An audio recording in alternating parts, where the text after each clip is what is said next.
kick off the next talk. It'll be by Victoria, and she'll be talking on sampling. Yeah, more than just putting rocks in bags. So Victoria is with Northern Star. She has an honours degree in geology and an MSc in mining geology. She's 15 years experience in greenfields exploration and near mine exploration, mostly in WA. She also has exposure to magmatic nickel sulphides and porphyry copper systems early in her career. Her preference is towards underground mine geology, where things move fast. Her greenfield exploration experience was a steep learning curve, she says, and he still has nightmares of getting lost out in the bush, chasing rab rigs in floods. That was floods of tears, sorry. Floods of tears. Okay, she is a senior QC geologist for Northern Star with responsibility for both exploration and mining, with a special interest in achieving the best sample quality. I'll probably leave it at that and welcome Victoria to the stage. So I was asked by the person who called me into doing this to just make sure I did mention my company, so I'm going to put it up in the background. So as was mentioned, my role is as a senior QA/QC and slightly database geologist. When you work for a company that is the largest gold mining company in Australia, especially when they own a hole in the ground the size of the super pit, they tend to put quite an emphasis on the quality of their sampling and their geological and assay data, especially when you're building a 27,000 million ton per annum plant. It tends to be something that's really, really important to us. And in line with that, it's something we keep an eye on. And a big part of that is where I come in, which is to put in place, sorry, I'm pacing a lot, it'll get better, hopefully, as I calm down. So part of that is to put in place procedures to make sure we are collecting the best stuff possible. And then another massive part of that is training our geos in those things. So when we, as Northern Star, and quite a few deposits, sitting over in the Goldfield and the Yilgarn area. So one of these, my favorite one, John D, don't tell the rest of Northern Star. For those in the audience, I apologize. I'm moving out the way of video, so I'm getting shaken back again. So, but before I worked at John D, I actually worked for Barrick Gold in a little mine called Plutonic. So there is a reason for this segue. In my hand, and I was told to make sure, I was told I had permission to move this from underground. Gifted to me as I left was this beautiful bit of plutonic mineralized rock. Now, if I wanted, I could happily send this off to one of our high-class tier 1 laboratories. In the case of Northern Star, like, send it off to Intertech. I can throw in some blank flushes. I can throw in some CRMs, our certified reference materials. I can do all sorts of quality controls to make sure that I get back the most accurate assay possible. Could I then hand this over to John D to use in their resource model? Is anybody willing to be brave enough to give me an answer and tell me why? Anyone? Why could I not then take my highly accurate assay result and plug it into a resource model or as an exploration release on the ASX? Well, I do. It's a specimen, but sort of. It is not representative. It's got nothing to do with John D. It is not a representative rock. You can be as accurate as you like, but if the rocks you put into your bag do not in any way resemble what you are trying to reference with your assay result, they mean nothing. So what I tend to find is the moment you say QA/QC, you can actually audibly hear people start to roll their eyes and yawn in the background. And I'm pretty sure when I started this, there was probably a few of those going on in here. We tend to focus on all the parts of our jobs and forget that the really, really important one is the quality of what we're doing. And if we have any energy left, it's all diverted to go into the lab to make sure they're doing a good job. As we said, it doesn't matter if they're doing a good job if what we send to them is not representative. So my plan for the next, what's left of my 45 minutes, because we're getting on a little bit here, because I like to talk, if you haven't already noticed, is to talk to you about the importance of sampling. Try and take it back to basics and what is a sample, define errors, and go through when we're doing drilling and things of how to make sure that we're locating those errors and minimizing them as much as possible. So I'm guessing I'm going to get quiet again, in which case I'm just going to start picking on the many Northern Star people in the background, most of whom have done my course.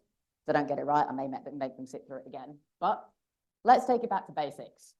What do we do as a company? What do your company do? I'm not talking about mining or finding gold. More and above that, is anybody willing to take a guess of what I would consider their company thinks the most important thing is? Ramping the share price. To what ultimate goal? Absolutely. The big thing every company wants us to do is make a profit. I like that too because it's where my wage comes from. We make a profit. How do we do that? People invest. When people invest, we've got money to do things with. Hopefully, if you're in exploration, you might be finding resources. You might take them through to mining. You might sell them. That's entirely up to you. We extract and sell gold if you're a mining company like we are. How do we do that? We do it based on a resource and reserves models. We don't hopefully go out there. Well, we're not Canadian, so hopefully none of us go out there and start making up gold and values and putting them out onto the stock market. We do it based on samples. The sample is the building block of everything we do as geologists in the field. So as geologists, what do? We identify where the gold is. In the case of this, at least this audience, because we are doing gold specific. We don't mine or sell a deposit, in theory, until we know how much gold is in it and how many tons are there, hopefully with a degree of confidence. Can we do this visually? Does anyone in the audience think they can actually visually and correctly and accurately estimate the amount of gold in an RC pile or a piece of drill core in an underground phase? Anyone? Good, because I wouldn't believe you if you said you could. If you work in something like nickel or even iron ore, which, much, much easier, you've got a good chance of actually being able to visually estimate how much of your commodity is in there. That is not true on gold. Gold, we are entirely dependent on a chemical analysis. So having a high standard of sampling is vital to ensure that we have high confidence and low risk results. Now, I've heard those terms go around a few times and you'll hear them again. Everything we do should go back to this point. Every time you're putting through an exploration result, you're doing some sampling, you're having a look at your geochem results. If you're going to look at them and see quality, you've got to think, what is the risk of this data if I get it wrong? Do I have confidence in what I'm putting out there? Because that's ultimately what it comes down to. Getting it wrong has a massive impact. As geologists, we live and die by the gold that is in those rocks that we stick in a bag and throw at a laboratory. There are absolutely major repercussions to poor quality samples. Just on a local scale, if you're putting it through a poor quality sample, you're handing it to a resource team, they might be having to go through. If there's loads of errors, it slows down modeling time. If you can't get out your pre-feasibility model, your resource model, or anything else, then you are slowing down the ability to turn a profit. You might be slowing down putting gold in your ROM. It might be just releasing your next ASX result. If you've got poor data, you have to flag it as that. We can't use poor data, which leaves you one or two decisions. You can either throw it away, which means we discarded it, which is an awful waste of money, given the effort that you've all gone to get that data in the first place. Your second choice is to go and retake it. Now, anybody's done a RAB program and sat there as I did in tears, running after it, wondering what's going on, and sweating blood and tears and everything else, does not want to go back out and do it again because you messed it up. If you're doing RC drilling, 2 RC holes, 145 meters and 185. Estimated cost is about $33,000 to redo it. A single diamond hole, less than 500 meters, you're looking over 100K. That's an awful lot of money invested for samples that we quite often just go, throw it in a bag, off it goes. And I've seen, unfortunately, that attitude a lot because we just lose that connection with what we're doing. On a real life scale, it's going more bigger. I'm making up now terms. Sorry, I do usually speak better than this. If we get the samples wrong, if they're not representative, if they're really bad samples, we could very easily miss a good target, not follow it up. We sell on a tenement, someone else picks up the land, and the people who invest in us start to get really annoyed when they walk onto that lease and suddenly find a deposit there that we missed. We could waste time and money exploring a non-existent target. Funny enough, no one likes us doing that either. So if we produce low quality samples requiring resampling, it's expensive, which we covered. We could mine a sub-economic deposit and lose money. We can mine a vile deposit, but constantly send it to waste. And all the details that you get out of your sampling go into things like working out, are there any deleterious elements in there? How are we going to process this? You can end up actually building your mill at a too small a capacity, which basically means you can't get it through. You could spend a fortune putting in a gravity circuit at the beginning, only to find out it's not doing anything because you didn't have enough free gold in there. Reverse, you could decide you didn't need a grav circuit and end up losing everything to your tails because your gold's too coarse because you didn't do your due diligence when you took your sampling in the first place. It's really important to make sure we get it right. And these things do happen all the time. So sampling theory is a really large and important topic. I know I'll get an entire day of boring people with this, and I've only got 45 minutes to get it down into a small amount of time. Just lucky that I talk fast. So it's nearly always the biggest source of imprecision and bias when it comes to what we do as geos. When we get a high quality assay, you can send it off, but it's never, ever, ever going to overcome your poor quality samples. I'm not allowed to swear in it, so we're going to go with you cannot polish a coprolite. If it's bad, it is always going to be bad. It's always going to produce an inaccurate and imprecise result that you cannot rely upon. Unquantified and unrecognizable errors can and do make a huge monetary difference. They can occur at any stage of the process, and they don't cancel out. They accumulate. It gets worse and worse every time you do anything to that sample that you're using. So we can, however, reduce them or remove them if we have robust quality analysis. Because we're not actually going to do the QC side and the QA in those terms. By quality analysis, what I'm talking about is making sure that you have the processes and procedures in place and the understanding beforehand to be able to do this, to make sure you do it well, which is what we're after, is everybody walking out with a toolkit under their belt that means they can go out there and take really good quality samples, especially if you're working for Northern Star, because if not, you have to come chat to me. So to be able to reduce these errors, we need to be able to understand where they're coming from. So unfortunately, the next couple of slides are definitions. Apologize for that, but if you don't know the terms, it makes things an awful lot harder. So when we start talking about sampling, we start talking about something called the lot. Basically, the lot is the material that you are referencing with your sample. It is the material that you want to know the grade of. Now, that might be 100 by 100 a long strike drill block. It may be a face underground. Hopefully, it's not a large stockpile somewhere that somebody's taking grab samples from, but it may be. When we go to that, we then can take an increment out of it. So a group of particles. So you can take one or multiple increments, and all of those increments together make a sample. A sample must, as we keep saying, I'm going to keep saying it again, must be as representative as possible. Now, when you get a specimen is something like this, which is part of the lot that is not representative. So an example of the lot and a sample, if you've got a meter of RC drilling, that's your lot. So your two bags, your large green bag, or you dump on the pile, wherever you're putting it, your calico bag's coming out. Anything that's blown off or left or sitting in the outside your collar, that's your lot. And then the bag of material that you've collected to send off the lab, that is your sample. If you're looking underground, because most of my experience is heading down there, it might be your underground face is your lot, and your bag of chips that you stick into a calico is your sample.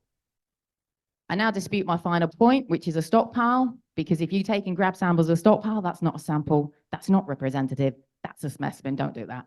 Never take grab samples unless you're literally just doing it for a quick geochem look. Well, that didn't work. Sorry, there we go. I'm not gifted with the tech, sorry. So I'm going to cover these two terms quickly, only because you will hear them as I go around. But every time we take a sample, we have to reduce something in size. With a simple fact, you physically cannot put 100 by 100 meter cube piece of ground in for test work. That's why we're taking drill holes. So we need to make it smaller. We need a smaller sample. Every time you do anything to it, you're going to split it. You're going to make it smaller. Because at the end of the day, you have to send something to the lab that they can manage. Before we split it, we always try and reduce the particle size. There's a reason for that, which we will get to, but that's going to be turned comminution. You may see it round, it's the only reason I'm putting it up there. Now, the next bit is just to give you some perspective. Please feel free to check my math. Hopefully it has been checked by Jim for me. But if you are taking an HQ sample, so you're going through, there's the grid I keep talking about. You've got a 100 by 100 meter drill grid. You put in HQ. So most of you, I'm guessing, would probably at this point be doing diamond, be doing NQ2. So I've made it nice and big. It represents 0.00032% your total volume. When you send it to fire assay, if you were fire assaying it, this little bit rock here weighs 32 grams. I apologize, it is actually a bivalve, but it is the only rock in my entire house that actually weighed around 30 grams. This is what you were using to represent that area. If you get it wrong, this tiny little piece left at the end is what its wrong is. You don't have much chance to get it right, so you want to do it as much as possible. That is a really small amount to be representing that area. Sorry, I keep lifting up rocks and props. That's it, I swear, there's nothing else coming out of the bag here. For the purpose of a sample, we've already covered it, but be quick again. Determine the commodity, define the best extraction method. Any deleterious minerals. So it might be arsenic, it might be sulfur. In the case of some of our sites, because we use photon, we're talking uranium and thorium. There's lots of things that may mess you up down the line. We want to maximize profits, we want to minimize loss. So to do that, our sample has to have certain criteria. It needs to be homogenized, representative, repeatable, and unbiased. So these are going to produce our sample that is low in error. Hopefully everybody's seen this. And you've heard precision and accuracy both thrown about a few times today. So I really want to define them because for most things we do, they're really important. And most people, even the seniors and their projects and some of the managers that come through the courses, because we do run higher level courses, seem to forget what precision is. So precision is the spread or repeatability of our sampling data. Your accuracy, sorry, I'm going to move away from the video. Your accuracy is how close you are to your true grade. Most people are pretty good with that. Your precision is your repeatability. So you can be repeatable and accurate, which means you've got a really small spread of data. You can be accurate but imprecise. You've got a wide spread of data, but when you average it out, it's still accurate. Or we could have something like this, which we don't want to see. Really, really precise, but no accuracy. Really repeatable result doesn't mean anything because it isn't representing our deposit. And then you've got one here that's neither. It's not repeatable, it's not precise, don't want to see that. That's probably somebody taking grab samples. Or it's John D underground faces. When it comes to precision, if you're doing pure greenfield, you're never going to know completely in advance what you've got. But you need to take a guess or at least have an idea because it affects everything we do. So this is just a good comparison of precision and how it's affected. Iron ore, highly precise. You're looking at something that's like 70, 80% of the same material or the same mineral. It's going to be precise. Every time you take a sample, it's almost going to be identical. We're in shear, most of you are going to be in something either epithermal or shear low gold. You're already dealing with something that's super imprecise and hard to sample. And as you can see here, the bigger the sample you take, if you're taking it in tons, yeah, you're going to get repeatability. But we can't assay tons very easily. And the same down here, depending on your element of concentration and your sampling method. You can see up here, RAB, you've got diamond and RC down the bottom, air core and RAB. As you move up through your different greenfield exploration techniques, things become more and more precise, imprecise, sorry, depending which way you're looking at your graph. We're almost done at the end of the definitions, then we'll start talking about how you collect an error, sorry. So last thing you need to know is your definition of error, which is the difference between your measured and your true value. Technically, we're never going to know our true value, but we want to be as close as we can. You've got random error, so that's variance. You'll see if you plot it, it'll be both sides of the graph. If you're doing that, you're getting a pretty good result. Systematic error means that something has gone horribly wrong in your sampling. Systematic error looks like this. It means that all your grades are sitting on one side of the graph, so you've got a bias.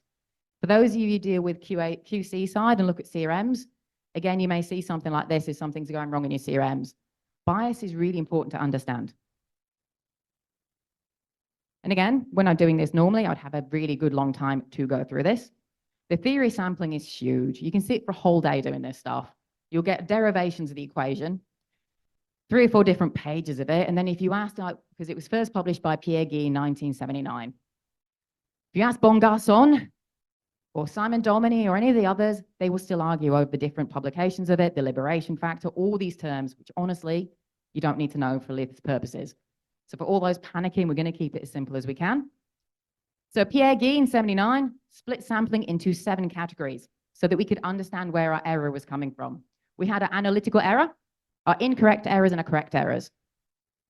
Now they estimate about 80% of our errors are in that incorrect group. They come in when we're sampling. And only about 5 sit within our analytical errors. They're the errors that are innate and inherent in your operational machinery, like your scales and your assay stuff at the lab. For the purpose of this, we don't care about them. They're only contributing 5%.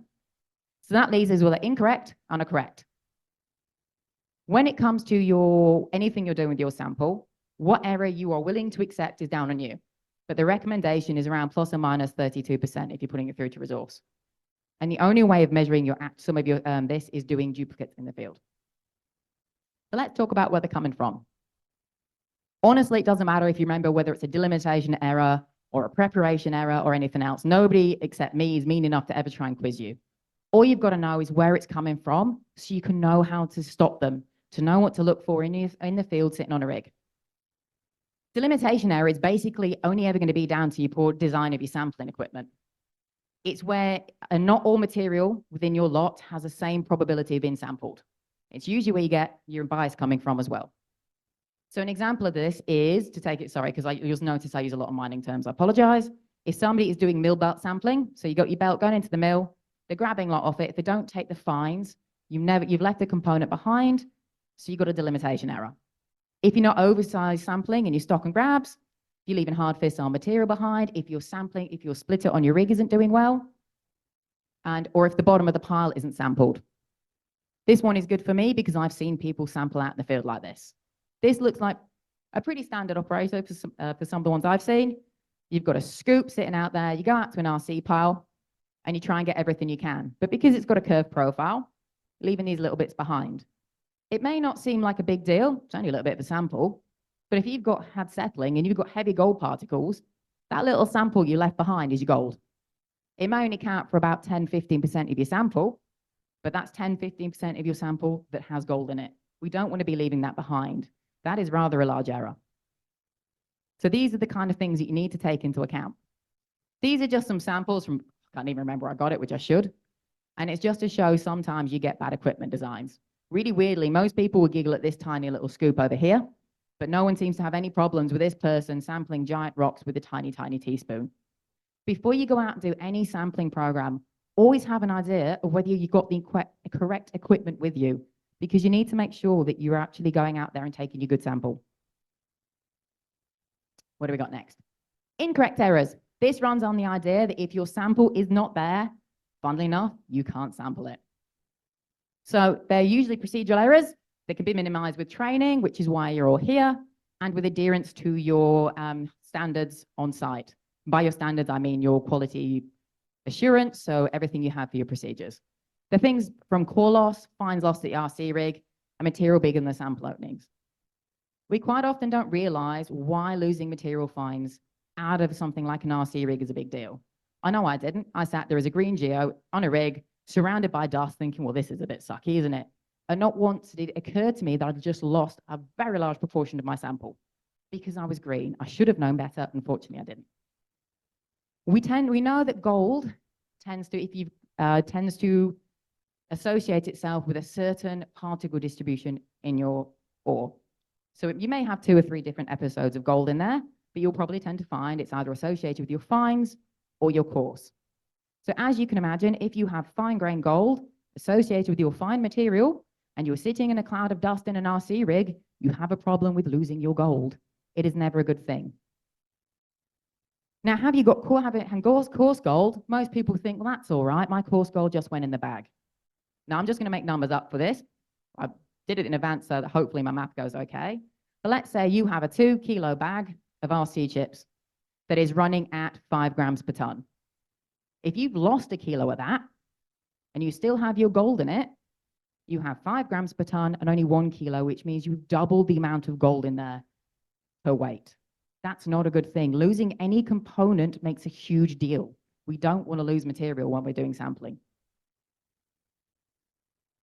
Then we got preparation errors. So these are all the non-selective operations performed that basically aren't getting the sample out. This is everything that sits on us in the field. And honestly, the amount of stuff that we're able to do wrong is actually quite astounding, and I've done half of them myself. Most of these can be minimized with having high quality procedures in place. So we're talking of things like tipping out a 2-full bag, splitting samples bad in the field, losing part of it, lost gold. When it comes to human error, we've got unintentional sample swaps, mislabeling the bags, data errors. There's all sorts that we can do wrong in the field that we need to just make sure that we're taking care of. We've then got intentional, so we've got fraud and sabotage. I'm not going to go into those. There are lots of cases out there. Just to annoy my manager who is Canadian, if you ever decide to look, most of them are Canadian miners, which is why the CIM is much, much, much, much stricter than our JORC compliances. And then we have contamination. Right, we're going to go through these ones quickly. These are the ones that used to make me want to cry when I was learning it. Grouping and segregation error. So what we have now are correct errors. Your correct errors are those that are outside of our control to most extent because they're based on the properties of the ore itself. So you've got your correct errors, which are due to the heterogeneity of your lot. So it's the natural distribution of ore and segregation during movement of your ore. So gravity is great in processing. It can help us out. It can save us an absolute fortune. Having gravitational distribution and segregation of your particles during sampling is a nightmare. It's horrible. it can very quickly turn a nice homogeneous sample into something that is not. And the last thing we have, oh, no, we're going to go into this one first. So the top right there, you can see is my nice little sample of a homogenized sample. In this case, it's actually not very good because I haven't put any gold particles in it. Next one there is the nugget effect. This is what we all expect to see. It's some form of waste material with a little bit of gold sitting in there. Awesome. It makes it really hard to sample because we can miss it really, really quickly. So this is a grouping and segregation error due to the innate properties of the ore itself. You might have distribution like this. You might have a redox environment or something, or your gold sits along the contact. It might be a shear zone. But if you don't know your geology, you might not target it correctly, which means you can miss it. So you could be putting your drill holes in the wrong direction. We then have our redistribution stuff. So we've got your particle density and your sorting, which basically means if you start to move particles around, if you've got heavy particles, they would generally sink to the bottom. If they're moving anywhere, your lighter particles will go a further distance. So if you're coming out of a drill rig and it's at something like an RC rig, if your splitter is at an angle, then your lighter particles will move further. You'll end up with a bias because you've got light particles on one side and heavy on the other. Same with your sorting due to particle size or shape, because round things tend to move more. We see that when you're looking at and doing any form of sedimentary work and looking at movement of sedimentary samples when you're doing your basic geology stuff. And we have particle size, which basically amounts to the same thing. This is just all examples of how that material is going to separate and make your life a nightmare when you're doing sampling. All right, so the final thing we have, which I said, going to do quickly, is your fundamental sampling error. This is the one they all argue about. It's your non-reducible error that is remaining if everything else is perfect. Difference from ore body to ore body. You can spend an entire day going through horrible derivations. The only thing you need to know is you've got a load of constants, and the only thing you can affect is your particle size over your mass. What that boils down to is if you put your entire sample, your entire lot through, you don't have an error. The finer your sample is when you split it, the better and the lower your error, which is why we generally, and I'm going to say generally, pulverize before you do any splitting in your lab. Right, so I've gone through sampling theory very, very quickly. The idea of going through that is so we can now talk about how you collect samples and then applying it to those circumstances so you know what to look out for. Now, I'm not going to go into a lot of the stream and the soil and the grab because we've already talked about fit for purpose. Personally, I tend to look at our resource end. You don't need to have a high quality grab sample or a soil sample or stream sample. They're not there. You're not going to put it on the ASX. You're looking for a little bit of an anomaly. It's not going to be amazing. So we're going to look at our drilling, our reverse air blast, our air core, our RC, and our diamond. So hopefully everybody knows what these are. There's a few green people. I'm not going to talk about RAB particularly because it's a dying art because we can get a much better sample using air core, and most companies now will charge you about the same. But RAB is a really terrible quality sample, done very quickly, very dirty. We've got air core, which is a little bit better, but it's still only greenfield exploration. We're never going to put it through into a resource model. We've got RC circulation. If done well, it can give an incredibly high quality sample. There are some people who say you shouldn't use it for resource. Others will say you can. If you do see RC well, it's very, very good. Obviously, as long as you accept the fact that you have poor geological delimitation and you have no structural data, unfortunately. And then we've got our diamond drilling. It's gold standard drilling. It's the highest quality. It's one we get definition. It's one we get our structural data. So very quick rig setup. They're generally very, very similar. So most of our surface rigs are going to be comparable. With RC or a multi-surface rig, you're going to have a compressor attached just to give you a bit more air power on there. Your RAB and your air core tend to be a bit more smaller and more portable, which is why, as I said, I cried because I couldn't run after them because they were shooting off all over the place. Your diamond rigs have a wire line. It's very, very rare now you'll come across a conventional drill rig. If anybody does hear the term, that is just one without a wire line. And to get your core out, you have to pull all your rods. The drillers don't like it. Most modern rigs will have a rod handler. I don't know about any of your companies, but I know that for Northern Star, this is now a requirement to make sure that our drilling is safe because it just takes off some of that manual load. So air core and RAB, first pass exploration methods. It's really rudimentary, high error prone. You can't use it for resource and reserve. You're going to try and get a good quality, but at the end of the day, there is only so much you can do. I got asked to do a little bit on safety. So before you take your samples, please make sure you're doing it safely. Remember that when you're out in your rigs, remember your manual handling. You are doing a bit of a job where you're lifting and heavy stuff. It's remote work usually. Make sure you've got a bushfire plan. Make sure you've got an emergency response. That in the sun. Make sure you're taking good water breaks. Make sure you're taking care of your heat stroke and stuff. Careful of trip, slips, and falls. If you're around an RC rig, there are a lot of air hoses and a lot of air pressure. That stuff is dangerous. Make sure everything has its WIT checks on it and everything else, because when they come off, they can be some really nasty accidents. Hence the stored energy. Obviously, make sure there's dust suppression. Everybody knows what asbestos or minerals are and how bad they are. We don't do these days still tend to be quite blasé about silicosis, but it is quite a big risk on your rigs. And obviously be careful of the ancillary equipment because nobody wants to get.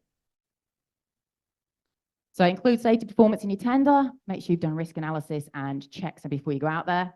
And make sure you're ordering your equipment coming in and out of site. And some of these will boil down to your sampling stuff as well. Right. So how do we make sure that our quality is good? I've moved this slide around a few times. This seems to be the best place to put it.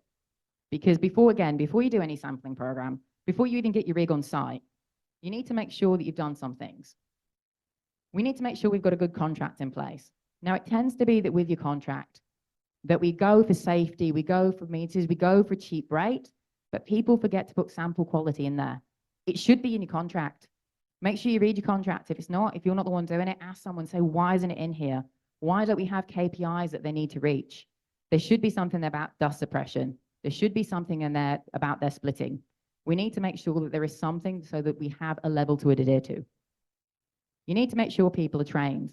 Now, when it comes to RC programs, we have a tendency in industry to put out our greenest geologists on our RC rigs. And then off they go. And if you're like me, I'd love to say, like I said, when I was put out there was experience, I wasn't. I'd like to pretend that I didn't spend at least half a day playing Frisbee with my fieldy because we were drilling slowly and had no slope head rates. Didn't know what I was doing. Hadn't really been trained that well. This is something we want to avoid. Courses like this are great for it because the better trained you guys are in the field, or the more you know to train the juniors coming up below you, the better we can get. And the better samples you can take and the better job you can do. Because generally what happens is by the time you know what you're doing on that RC rig, you've been promoted to project or senior and you're off doing something else and some other new kid's on the rig going, I don't really know what I'm doing. It's really, really important. It shouldn't happen, but unfortunately it still does quite a bit. And the same comes down to the drill crew. A lot of the drill crew don't know the importance of the sample they're taking. They're not a geologist. Nobody's been through this with them. Going through a little bit of training, or we do it. I've sat down with Top Drill and given a presentation much shorter than this to make sure that they know why they're doing this job. We did it, unfortunately, it wasn't proactive. We did it after we were having sampling issues so that they understood what we were asking them to do and why. And this comes along the line with communication. Communicate your expectations. Make sure you've got a good relationship with them. Because when your drillers drop your core tray, or they found a bit of core and they don't know where it goes, what you want them to do is turn around and say, hey, I've got this bit of core. I don't know where it goes. I'm really sorry and give it to you. What you don't want, which we've all seen happen, is whether throw it in a bush somewhere or if you're underground down a drive and hope nobody notices. Because if it isn't there, you suddenly got a delimitation error. It's not good if we're missing bits of core. And it happens if we don't have communication because people are afraid of saying, hey, dude, I made a mistake. Make sure you have an idea of what you're sampling. If you've got really, really, really coarse grain gold, then you need to make sure you're taking a sample mass that is sufficient for your deposit. If you go and read Simon Dominy's work on the stuff they've been doing for Novo Resources, they were actually sending originally in 10 kilos of RC to be assayed. That's a lot of RC because the nugget effect on the deposits they were working on was so high that the error they were getting without it was phenomenal. Now, you may not know that at first, but then you need to have the idea in mind that that's what you're eventually going to get around to checking. Because if you don't know anything about it, you eventually need to know to make sure you're doing a good job. And that comes down to making sure that we are sampling the correct intervals and the correct geology. So let's talk about RC. Quick overview of what it is. I'm not going to go into too much detail because most people have the experience level to know what an RC rig is. Oh, we're running way out of time. So high precision, high pressure air blown down the hole. We've got a cyclone, which slows down your sample. It needs to be efficient and should be collecting 90% of your sample. And it should be held to hold 2 complete sample intervals. And that's where your Dropbox comes in. As one sample goes in, the next is drilled. Your low Dropbox doors open and drop your sample into your splitter. Your splitter is there to separate your sample, and I've got it in quotations, into identical subcategories. You've got tiered riffle splitters and you've got cone splitters. If you don't know the difference, you'll get this later. You can have a look because I'm going to speed up a little bit and hope I don't talk too quickly doing it. Where can it go wrong? Delimitation error. If your meter marks on the mast are not correct, they are not drilling a meter. You should be going out there when they pull up on your site, have a look at the mast and actually check that those meter marks are actually a meter apart. Because I've seen rigs where they aren't. Make sure that they're visible and the driller can see them and they're not covered by dust and dirt. Because if you aren't drilling a meter, it's not representative. Make sure they're observing it when they dump the sample out. Make sure they're not over drilling the last meter to protect the hammer. You need to make sure your splitting system is level, because we've seen what happens to samples that move through gravity. If your splitter and your cyclone setup is not level, you are not going to get a good sample. And it's on us to go check that. Make sure the drop box doors are opening. Honestly, when I did this, I didn't know what a drop box was. Ask the drillers to make sure that you can have a look around the rig. Get them to show you that they're opening properly. If you're going to sample, don't scoop. You've seen a scoop. Make sure you're using a spear if you're doing a pile. So wet samples split poorly. And if you are spearing, because of separation, this is not the best design, make sure you are spearing correctly. So if you are spearing, just in case, if you're doing air core or anything, we are doing a spear, in case you've got settling, you should always be going from the top to the bottom, obviously not getting the dirt underneath, at an angle, and then doing the same again. So from a plan view, you're doing something like this to make sure every single particle in there has an equal chance of getting sampled. So you are removing that delimitation error. Extraction errors, blowing out the hole too vigorously. Drillers getting a bit carried away. You've got water, they throw lots of air down there. It's actually not a good thing. A, because you can start to make dust, but you can also over-cavitate your hole. So you actually bring in more sample up that you want. It does exactly the same thing. More sample, too much gold. More sample, dilute your gold. Loss of fines out the cyclone we've covered. You should never be sitting in a big cloud of dust. Wet samples can happen, but it shouldn't. You cannot sample representatively when it's wet. It sticks to everything. You get contamination. It's an issue. If it's got to the point where your drillers can't control the water, you need to think, what is the purpose of this? Should I still be continuing with RC, or do we need to do diamond? There is no point in collecting a bad sample. If you can't control your water, have a think about your program and if it's in the right place, the right thing to be doing. Preparation errors due to mishandling of the sample. Bag swapping. I've had examples where people have gone out in the field and gone, my first bag's good, my last bag's good, awesome. Collected all the samples, not knowing that the drillers had dropped all the bags and mixed them all up. By the time they found out not a single meter was aligned in their samples, it was too late. So that's your bag swapping. Sample poured out of overfull bags. This dude sitting here is one of the top drill guys. This is why we had the conversation. There's two things wrong there. First of all, that sample shouldn't be overfull. Secondly, tipping it out makes an issue because we're losing material. Contamination from the end of hole, from cyclone rods, from sample bits, from open bags. Make sure your open bags are, make sure your bags are all tied up. This is one of the bits of contamination we had in one of our bags. Very, very cute, but it was not going to get us any gold back. Now, this is one of the biggest things you can do. There are two things I'd recommend. First of all, use a checklist like this.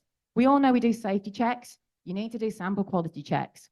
Some of this can be done weekly, like your Dropbox doors. But if your rig moves, you need to check your alignment. You need to be going out and doing all these checks. I'll happily give you a checklist to take out there. We have some pre-made ones I can email through to you. Check your bag weight, check your meter marks. Make sure you go out and do this and you have a record of it. And if there's any issues, feed it back to drillers. Use that communication. If you have bad sampling and you're taking field duplicates, this is what bad data looks like. Now, bear in mind, and I can see Louise nodding her head because she's seen this before, because if I ever went bad data, this is one of our deposits. This is John D. This is not field duplicate data. This is face samples. Face samples are terrible. This is what bad data looks like. You don't want to see that. If you've seen that, you've got a problem. I'm going to take quick now. Your field duplicate is a second identical sample taken from the same point in time, the same way, sent to the lab on the same day and assayed in the same method. If you do it a week later, it's not duplicate. If you don't take it off the splitter, it's not duplicate. If it's not the same mass, it's not duplicate. If for some reason you decide to send it off for a different assay method, I've seen that, it's not a duplicate. It's the only way you can actually tell how well your drillers are doing in the field is by taking a field sample. The other thing to think about is hole twinning. It verifies your samples and assays. And it's really important to do to make sure that you are not getting smearing issues if you're doing RC. Jim would kill me because I'm going to make up numbers now because I haven't got time to check. Is it okay if I go a little bit over? Cool. Right. So in Jim's case, he's got a nice RC hole. He's got two lovely horizons, one at about 100 meters, one at about 200 meters. You can tell I'm making it up because it's nice and rounded. Both of them come back screaming gold at about 108 grams per ton each. Wonderful. Luckily, they knew enough not to release this onto the stock market and try and get investor buy-in. For the simple fact, if you've got lots of coarse gold and you're drilling an RC hole, usually what happens, it all falls to the bottom. Then you get your drillers coming in with their enthusiasm, last big blast of air, and up comes all that gold. It's when things like twinning come in really handy. They stick down another nice diamond hole next to it. They verify the first horizon at 100 meters. Second one doesn't exist. It's contamination from the bottom of the hole. One of the best things you can do on any RC rig is look at your sample mass. If you're doing it from your receive weight from the labs, it's a little bit handy, but it's too late to do anything about it. Taking live sample masses on your rig is one of the best things you can do. You do need to take into account your rock type, because obviously a fluffy, full of ultramafic sample is going to weigh less by volume than a big heavy one. So there are going to be changes. But if you plot it up on the rig, you should see something like this. Now, this is not from mine. This is from an amazing, I've lost the term, report thing. Those things we write. Paper is the term I'm looking for, by Renee Sturck. What you can see is the live sample weights plotted at the top and the difference with the split. So all that we're doing is we're keeping an eye on it. If there was any outliers, having a chat with the drillers and calling it back in. Now, when we used to be Saracen, or use Saracen by themselves, they used to use both the green bag and the both your calicos if you're running two. Some companies will do it. We don't do it anymore at Northern Star just because of the sheer weight, and we don't like doing the manual handling risk. But the weight of your RC samples is basically shows you any errors that are going on there when it comes to your delimitation and your extraction. Post-campaign checks. You should be plotting your RC downhole, especially if you're heading towards a resource. Have a look at your recovery. Your recovery versus gold is vital, because you want to know if you're losing sample, did my gold go with it, or have I got more gold? And it's really handy if you plot it with what you're recording for your recovery, because you should be recording your recovery. And blank data is no good. If he's got everything, as I say, then say that. If it's 100%, you need to put it in there. Same with your water. Always make sure you record your water so people know if it was wet, it was contaminated. So there's issues we can check later.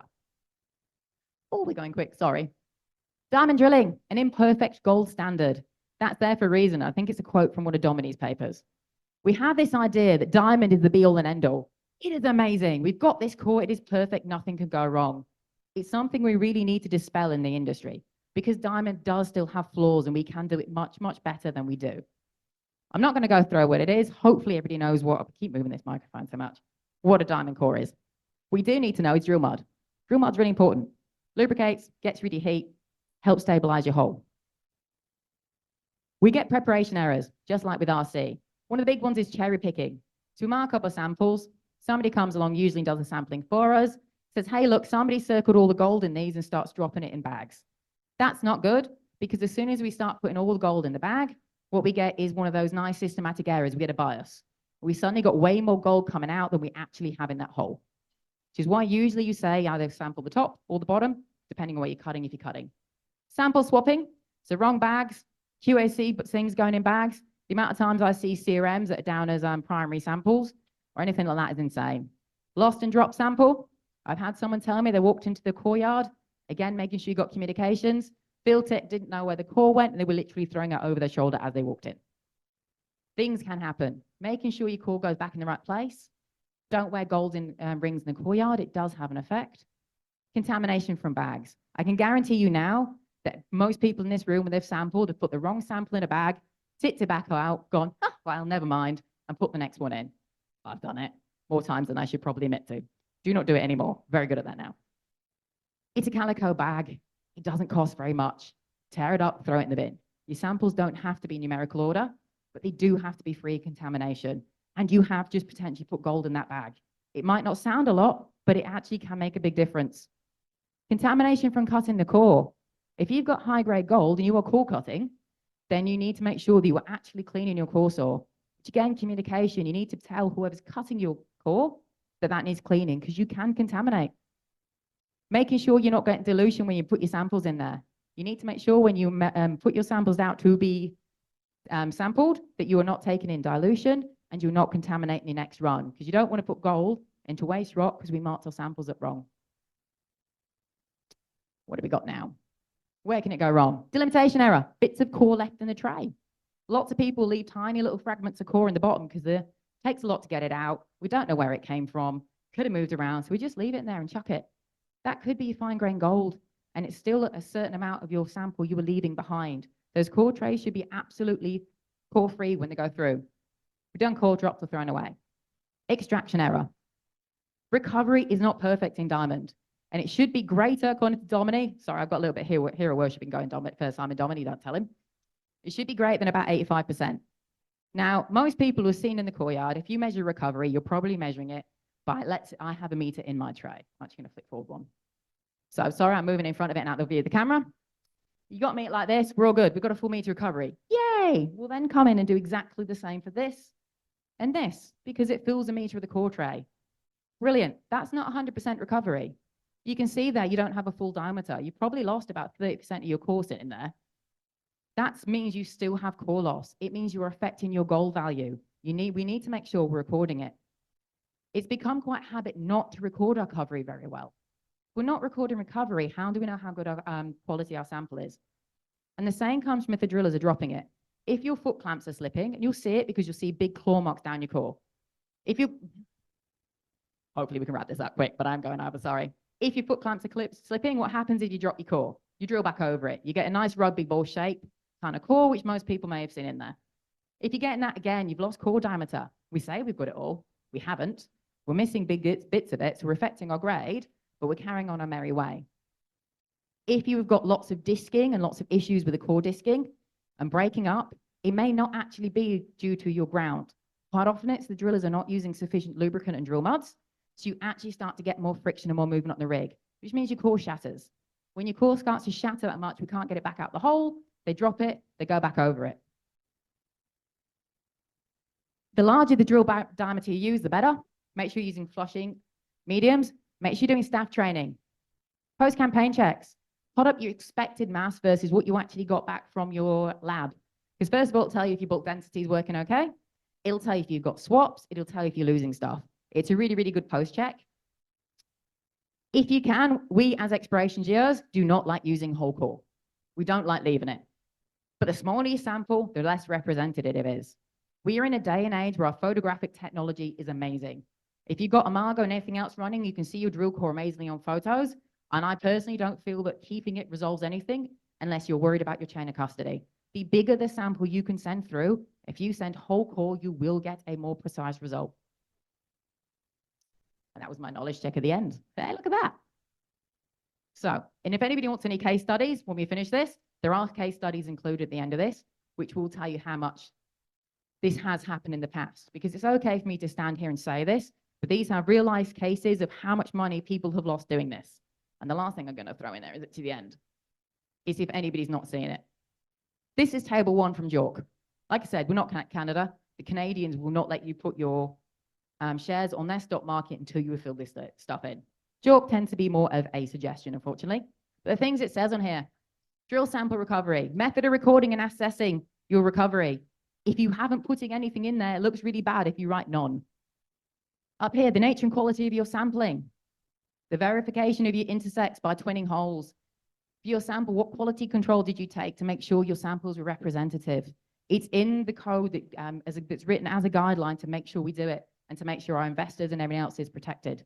And it's like I said, it's a massive part of what we do. If you take away anything from today, I am going to stand here in full arrogance and say, please let it be the quality of your sampling. Because at the end of the day, that is what is going to make your mine money, and it's what's going to keep you all employed, if nothing else.